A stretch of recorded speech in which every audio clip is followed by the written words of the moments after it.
Okay, this is a video made by request, kind of. It's a half-assed summary of WrestleMania, which is happening this weekend. So this is what is happening at WrestleMania, and here's just some information about it. First of all, what is WrestleMania? It is the Super Bowl of wrestling. It's the biggest event of the year. It's when they pull out all of the stops, celebrities come by, people make returns, a lot of fun stuff like that. When it's WrestleMania, it's this weekend. It is April 19th and 20th. But today I'm only focusing on April 19th because that's the day I'm having a party for it.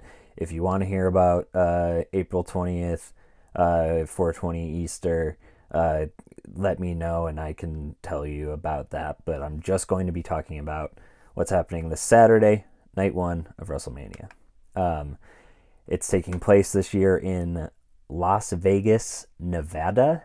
It's a city famous for gambling. It is just east of California. I don't know too much about it other than that, which I don't know. It seems interesting. It's cool they're going to smaller markets for stuff like this. And I did already answer this question. So let's get down to it. There are 7 matches this Saturday. And I will go through what's happening for each one of these, starting with this match, which is for the tag team championships. It is the New Day versus the champion, the War Raiders. So the War Raiders are these guys. They are Vikings. That's my dog barking.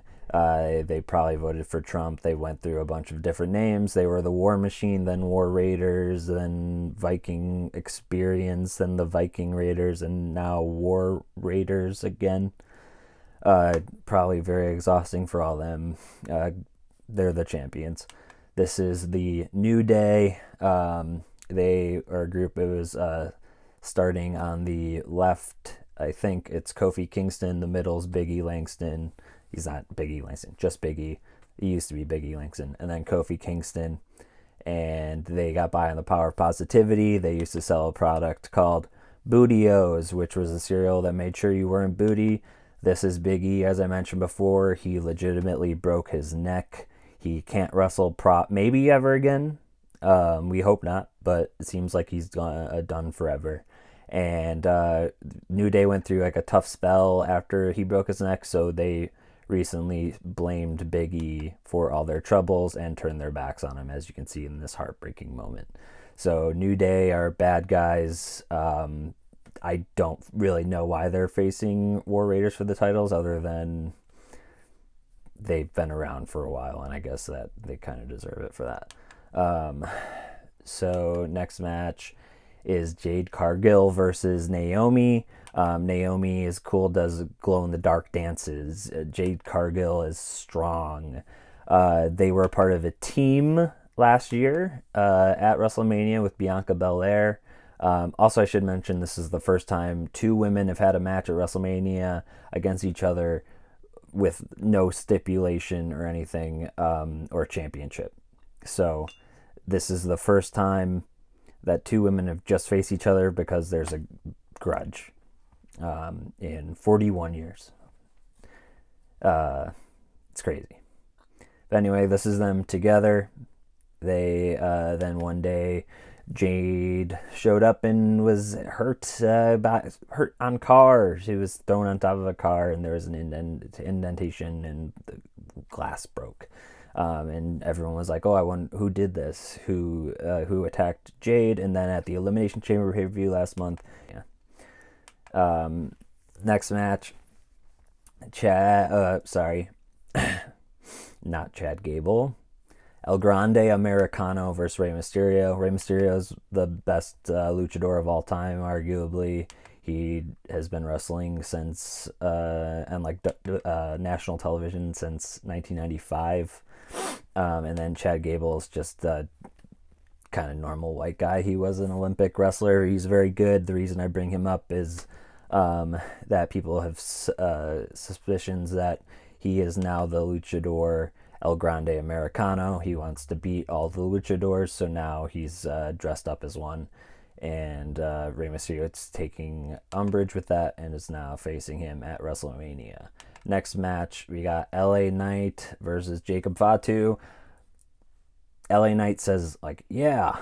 And Jacob Fatu's a crazy Samoan guy. I don't know why this match is happening. I looked it up. Doesn't really seem like it's much of a reason. I don't care about this. LA Knight's fun, but I don't care. Next, we have Tiffany Stratton versus Charlotte Flair. This is where it kind of gets fun. This is where it gets dramatic. Charlotte Flair won the Royal Rumble, which is like is something I guaranteed her a championship shot. She decided to face Tiffany. Tiffany and her have sort of been talking, and then they had a promo battle. They argued against each other in Chicago where they brought up some personal things. Tiffany said that Charlotte was 0 for 3 in her personal life, meaning that she's had 3 divorces, which is true. These are ex-husbands. And then Trish was like, oh, by the way, your boyfriend Ludwig Kaiser is in my DMs, which he says is not true. Also, he's a strange-looking German guy with a terrible hairline and a huge head. But good for you, Ludwig. So they made it like genuinely personal, and I think of this as a dark horse for best match of the night. I think it's going to be fun, and I think that I don't like Charlotte Flair as a person. She is the daughter of noted pervert Ric Flair, and someone called her a Nepo baby. She said I'm a Nepo queen, which is fucking stupid. I think the match is going to be good. She's good at wrestling. Tiffany's fun. Let's see what happens. Next one is Gunther versus Jey Uso. Jey Uso won the men's Royal Rumble this year. He pushed out John Cena. His dad is Rikishi, if you know him. He's famous for being fat and putting his butt in people's faces. He has a twin brother, Jimmy Uso, and he is really popular right now because he makes the whole crowd yeet, which is when they bounce their arms up and down. And I don't get it. He's facing Gunther, who's this big German guy who hits people really hard. And this is a photo of him caving in a man's chest, genuinely. I like him. I would love if he didn't win. I would love if Gunther won. But I think Jay's going to win. Just because it's a nicer story. And then the main event of the night is going to be Roman Reigns versus Seth Rollins versus CM Punk. For CM Punk, who's the guy all the way to the right. He is from Chicago. He's my favorite wrestler. He left the WWE in 2014, kind of unceremoniously, and then was not really heard of again until about 2 or 3 years ago. I think it was 2021. And he decided to come back to AEW, which is WWE's competition, where he talked shit about WWE and said that they weren't a real wrestling company, and then AEW was a bad place for him, and he choked some guy, and now he decided to go back to WWE because he realized he loved wrestling, he missed it, and WWE is the biggest that you can get. Seth Rollins, who's the guy all the way to the left, did not like that. He thinks CM Punk is a faker and a hypocrite and all that stuff, which I'm like, who cares, man? But Seth Rollins doesn't like it. Seth Rollins and Roman Reigns are a part of a group called The Shield, with a guy named Dean Ambrose, who is now known as Jon Moxley in AEW. He's the AEW World Champion. But they were a team, and then Seth Rollins turned his back on the Shield and hit Roman with a chair.